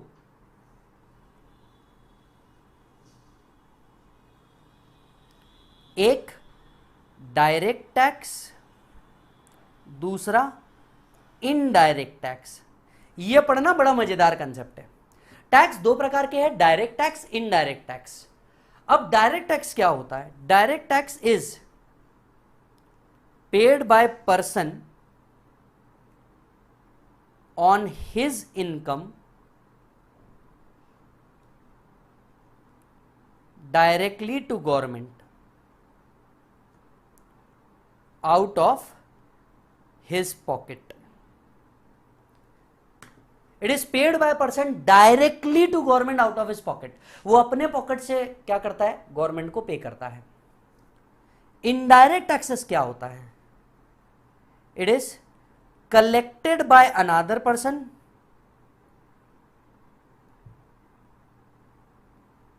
And paid to government. Indirect taxes हम दूसरों से कलेक्ट करते हैं और पे करते हैं। सर इसका एग्जाम्पल क्या है? इसका पहला एग्जाम्पल है जीएसटी। आज जब आप जोमैटो से ऑर्डर करते हैं, स्विगी से ऑर्डर करते हैं, पिज्जा लेते हैं या कोई भी चीज खरीदते हैं, तो बिल के साथ साथ एक एक्स्ट्रा अमाउंट आपको कलेक्ट होकर के आती है। मतलब वो पैसा आपसे कलेक्ट किया जा रहा है, कलेक्ट करके वो लोग गवर्नमेंट को दे देंगे। सर हमें कैसे पता नहीं देंगे नहीं देंगे? डोंट वरी, इसका हिसाब गवर्नमेंट कर लेती है, आपको उसका टेंशन लेने की जरूरत नहीं। सो आपने जो टैक्स दिया है उसको हम कहते हैं इनडायरेक्ट टैक्स, जो एमआरपी प्लस एडिशनल टैक्स बनता है, और आप इसको जीएसटी के माध्यम से देते हैं, goods and services related tax. इसका रिलेटेड दूसरा टैक्स है बेटा कस्टम, जो एज ऑफ नाउ चल रहा है।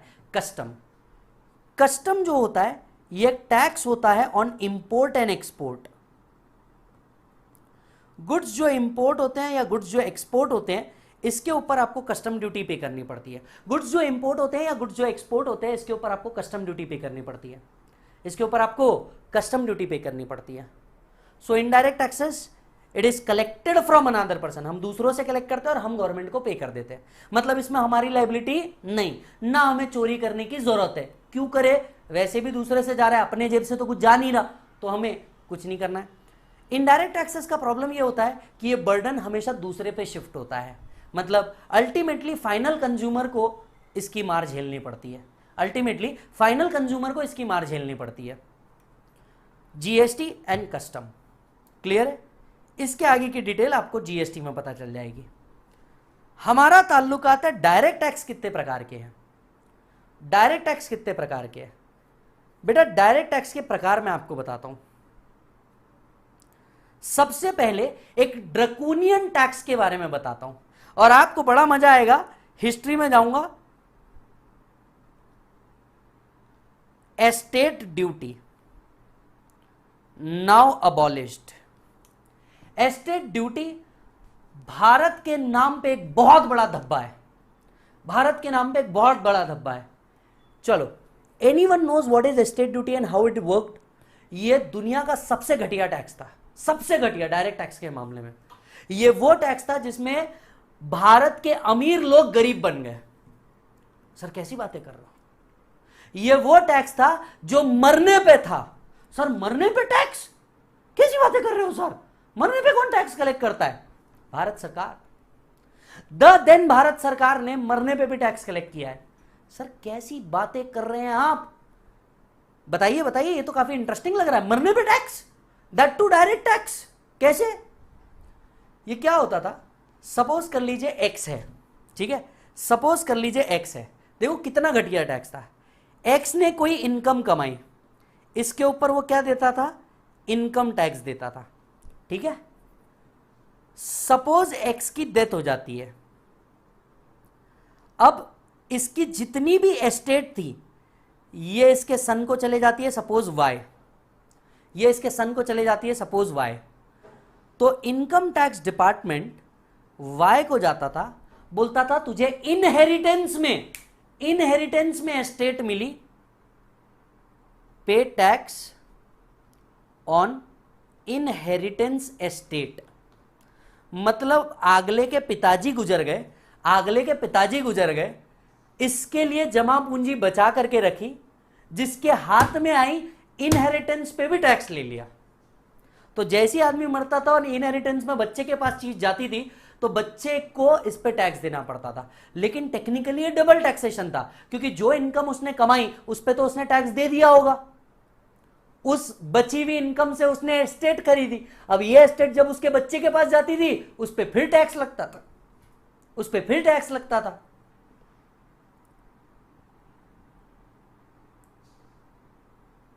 मतलब ये लोग तो हमें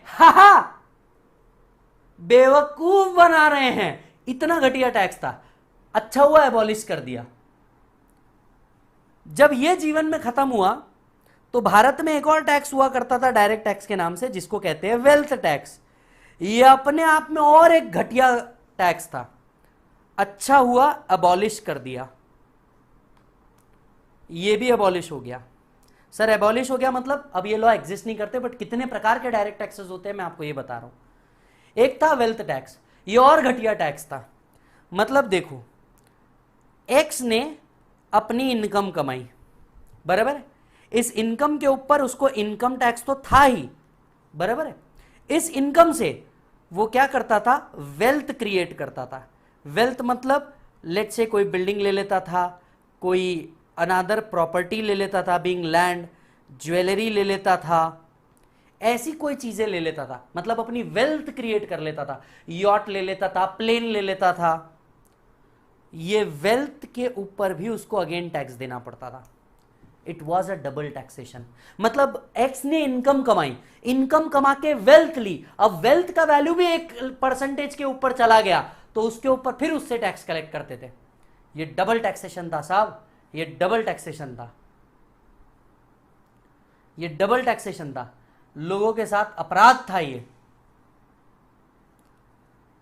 अबॉलिश कर दिया गया। तीसरा टैक्स हुआ करता था गिफ्ट टैक्स, ये भी अबॉलिश कर दिया। अगर मेरे बाबू ने मेरे सोना को गिफ्ट देता था, बाबू अपने सोना को गिफ्ट देता था, ये पूछ के मेरे बाबू ने थाना था आया, इस पे भी टैक्स लग जाता था। जो गिफ्ट रिसीव कर रहा है रिसीवर टैक्स दे देता था। इस गिफ्ट टैक्स को भी अबॉलिश कर दिया गया, हटा दिया गया।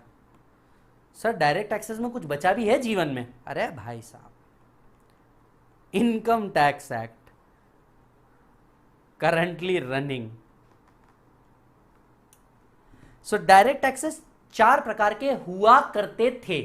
एस्टेट ड्यूटी जो मरने पे टैक्स था, अच्छा हुआ खत्म कर दिया। वेल्थ टैक्स जो कमाई हुई इनकम से अगर मैं एस्टेट परचेज किया तो उसके ऊपर टैक्स लगाते थे, खत्म कर दिया। गिफ्ट टैक्स खत्म कर दिया, गिफ्ट टैक्स के प्रोविजन को इनकम टैक्स में मर्ज कर दिया। और आज डायरेक्ट टैक्सेस के अंदर में एक टैक्स लागू है, वो है income tax act. Direct taxes कौन हैंडल करता है? विजय सर, सीबीडीटी। इनडायरेक्ट टैक्सेस कौन हैंडल करता है? विशाल सर, सीबीआईसी। बात आई समझ में everyone?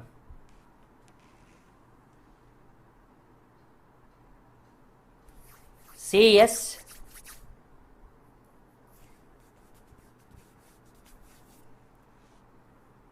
Is that done? Taxes और ड्यूटीज के बीच का फर्क हम लोग पहले देख चुके हैं।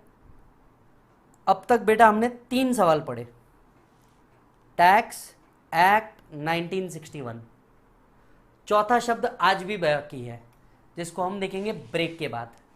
चौथा शब्द अभी भी बाकी है जिसको हम देखेंगे ब्रेक के बाद। चलिए अब आज के जितने आपके सवाल हैं सारे पूछ लीजिए, मैं सारों का जवाब दे दूंगा। Any student, any kind of doubt, please ask.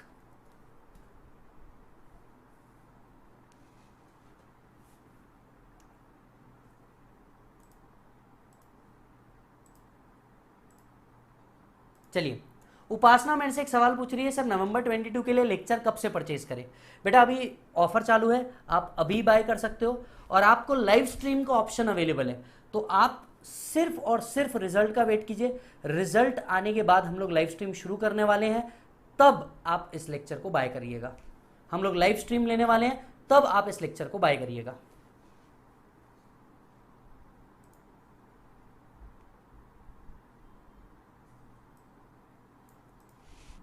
Sir Vishal sir हमें अमेंडेड लेक्चर दे रहे हैं। ऑब्वियसली विशाल सर अमेंडेड लेक्चर दे रहे हैं, बिंदास ले लो, विशाल सर दे ही रहे हैं।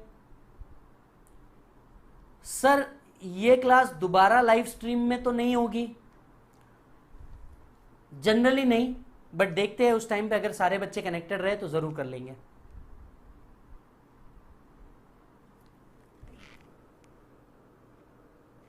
सर इनडायरेक्ट टैक्सेस में डबल टैक्सेशन का क्या एस्पेक्ट होता है? आस्क टू सर ओनली, वो ज्यादा बेहतर बता पाएंगे। सर पीडी लेते हैं तो सारे लेक्चर एक साथ मिलेंगे क्या? नहीं बेटा, आप पीडी लेते हो तो सारे लेक्चर एक साथ नहीं मिलेंगे, क्योंकि अभी इसकी रिकॉर्डिंग चालू है। अभी इसकी रिकॉर्डिंग चालू है, तो जब ये रिकॉर्डिंग चालू है तब नहीं मिल पाएंगे।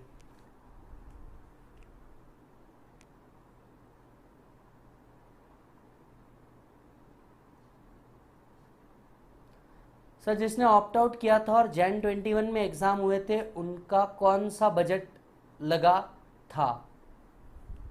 20 वाला ही, उनके बजट चेंज नहीं हुए थे, सिर्फ एग्जाम आगे बढ़ी थी।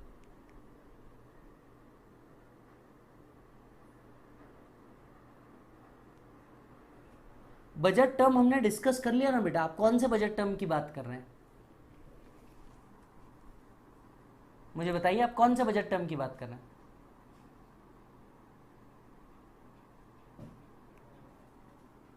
ओके सत्यम, वेबसाइट के ऊपर आपको दिख जाएगा, वेबसाइट से आप ले सकते हैं। नहीं बेटा, वेल टैक्स अलग हुआ, वो सरचार्ज के जैसा नहीं हुआ, वो ऑल टुगेदर डिफरेंट एक्ट था। सर सारे लेक्चर यूट्यूब पे होंगे क्या? नहीं बेटा, सिर्फ ये डेमो लेक्चर चालू है। ओके अथर्व, सब क्लासेस का प्राइस कितना है? प्लीज़ वेबसाइट चेक कीजिए। ऑनेस्टली स्पीकिंग मेरे को भी नहीं मालूम, क्योंकि वो यू नो आप कॉम्बो में लेते हो, डिस्काउंट में लेते हो, क्या चीज़ है वो वहाँ पे अवेलेबल है। सर फाइनेंस एक्ट 21 कौन से प्रीवियस ईयर के लिए? 21 22।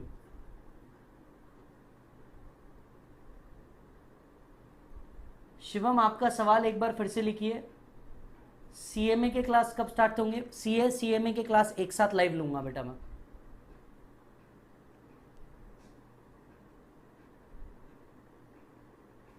बिल्कुल सही है बेटा, आपने अगर गूगल ड्राइव भी ले लिया या पेन ड्राइव भी ले लिया, लाइव आपके पास ऑप्शन हमेशा ओपन है, आप लाइव में आ सकोगे।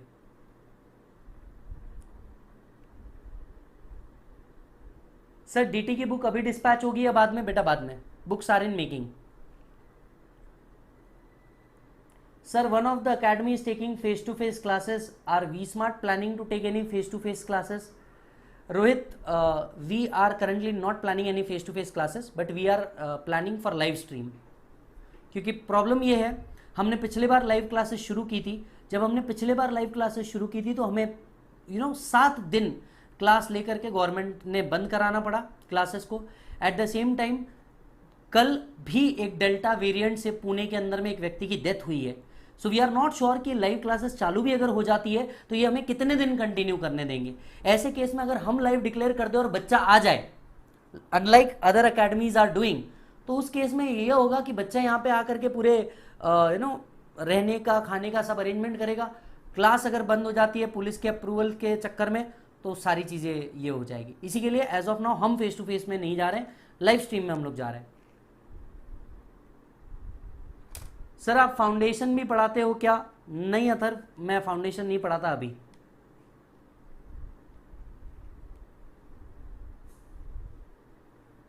Sir when should we buy tax lecture? You can buy right now, क्योंकि अभी डिस्काउंट चालू है तो आप अभी ही बाय कर ले। पर जो लेक्चर है इसको अपन बाद में चालू करेंगे, ये अभी नहीं चालू करेंगे, ये हम बाद में चालू करेंगे। रिजल्ट के बाद हम इसका लाइव रिकॉर्डिंग करेंगे।